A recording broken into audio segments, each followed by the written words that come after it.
தன்னுடைய பேச்சிலே மாண்புமிகு எதிர்க்கட்சி தலைவர் அவர்கள் சில விளக்கங்களை ஆக்கப்பூர்வமாக ஆதாரத்தோடு கூறியிருந்தால் அதை குறிப்பிடுத்து அதன்படி இந்த தமிழ்நாடு அரசு தன்னுடைய திசைவழி போக்கை சரியான முறையில் செலுத்திக் கொள்ள தயாராக தான் இருக்கிறது.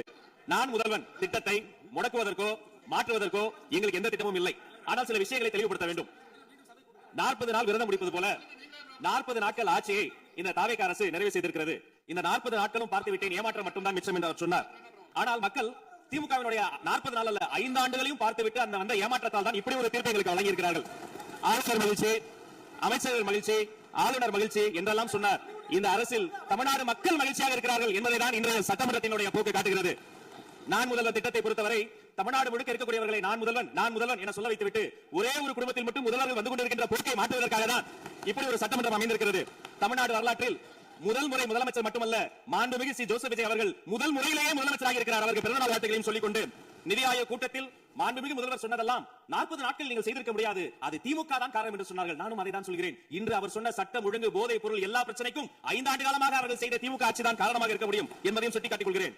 பள்ளி மாணவர்கள், ஒரு கல்வித்துறை அமைச்சர் தான், பள்ளி மாணவர்களுடைய புத்தக பையிலே அன்றைய முதல்வர் ஸ்டாலின் படத்தை நாங்கள் போடவே இல்லையே என்று பெருமையாக சொன்னார். அப்புறம் ஏன் சார் லேப்டாப்ல மட்டும் அந்த படத்தை போட்டீங்க? நீங்க லேப்டாப்பில் போட்ட படத்தை எங்கள் மாணவர்கள் திண்ணர் வைத்து அழித்து விட்ட காட்சிகளும் சமூக வலைதளத்தில் பார்த்துக் கொண்டுதான் இருக்கிறோம்.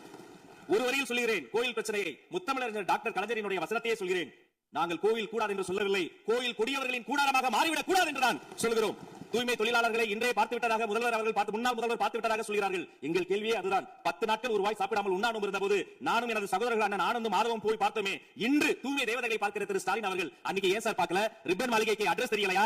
எப்படி போக வேண்டும் என்ற பாதை தெரியவில்லையா? தமிழ்நாடு எத்தனையோ திருடர்களை பார்த்திருக்கிறது. அலிபாபாவும் 40 திருடர்களையும் கூட பார்த்திருப்பீர்கள். அலிபாபாவும் ஃபியூஸ் கேரியர் திருடர்களையும் இப்போதுதான் எங்களுடைய மின்சாரத்துறை அமைச்சர் பார்த்துக் கொண்டிருக்கிறார். அதை குறித்த நடவடிக்கை எடுக்கப்பட்டுக் கொண்டிருக்கிறது.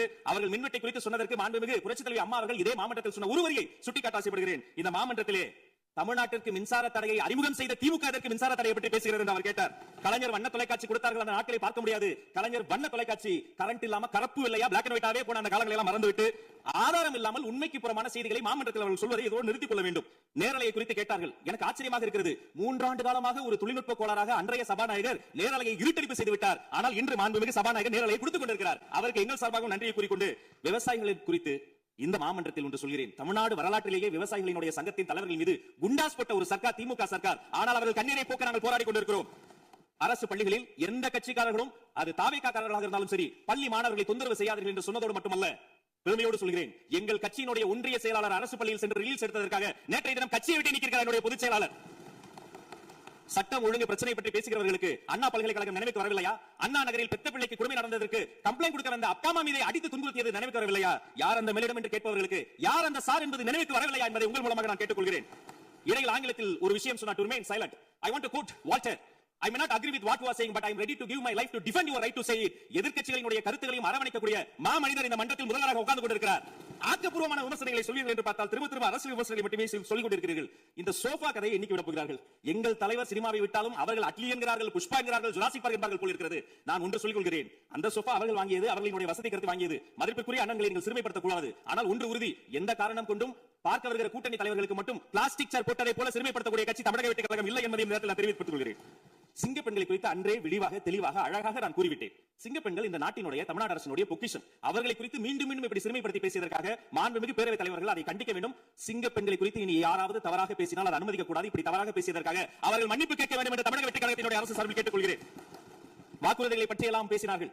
பொதுவாக வாக்குறுதிகள் சர்வதேச அளவில் பொலிட்டிக்கல் பினாமினல் எப்படி உருவாகிறது? ஒரு பிரச்சனை, அந்த பிரச்சனைக்கான ஒரு சொல்யூஷன்ஸ், அதை எந்த பொலிட்டிக்கல் இன்டர்ஃபரன்ஸ் இல்லாமல் செயல்படுத்தக்கூடிய ஒரு செயல்முறை, பின்பு வரக்கூடிய அந்த வெற்றியை ரோடு போடுவோம் என்று சொல்லி ரோடு போட்டதை காண்பித்து எக்ஸிபிட் செய்து அவர்கள் முன்னோக்கி செல்வார்கள். ஆனா இங்க பொறுத்த வரைக்கும் நாம தமிழ்நாட்டில் இதுவரைக்கும் ஆண்டவர்கள் பிரச்சனையை ஐடென்டிஃபை பண்ணி சொல்லவே மாட்டாங்க. ஏன் தெரியுமா? அந்த பிரச்சனையே அவங்க தான், அவங்களே அவங்க ஐடென்டிஃபை பண்ணி எப்படி சொல்ல முடியும்? சரி, அதுக்கு பாசிபிள் சொல்யூஷன் சொல்லி பொலிட்டிக்கல் இன்டர்ஃபரன்ஸ் இல்லாம அதை செயல்படுத்த முடியுமா? ஒரு முனிசிபல் கவுன்சிலர் தொடங்கி மாண்புமிகு அமைச்சரினுடைய வீட்டில் இருக்கிறவர்கள் வரைக்கும் கமிஷன் மீது கமிஷன் அடித்து அந்த ப்ராஜெக்டே முடியாது. கடைசியில் எதை விளம்பரம் செய்வது? அந்த திட்டத்தினுடைய வெற்றியா எதை விளம்பரம் செய்வது தெரியாமல் தங்கள் தலைவரை, அதுவும் ஒரு குடும்பத்தை மட்டுமே வெறித்தனமாக விளம்பரம் செய்து செய்தி விளம்பரத்துறையின் கஜானாவை துடைத்து வைத்து சென்றிருக்கிறார்கள் என்பதை இந்த மாமன்றத்துக்கு தெரியப்படுத்த நான் கடமைப்பட்டிருக்கிறேன். இன்னும் ஒவ்வொரு வரியிலும் ஆக்கப்பூர்வமாக அறிவியல் பூர்வமாக எதையாவது சொல்வார்களும் நான் தேடி தேடி பார்த்தேன். அவராக 40 நாட்கள் தேடி பார்த்து ஏமாற்றம் அடைந்தார். நான் 40 நிமிடத்திலேயே ஏமாற்றம் அடைந்து விட்டேன். இதை சொல்ல வேண்டும் என்று சொன்னால் ஒரு நகைச்சுவை காட்சியில் சொல்வதை போல அதுல ஒண்ணுமே இல்ல, கீழே போட்டுருங்க.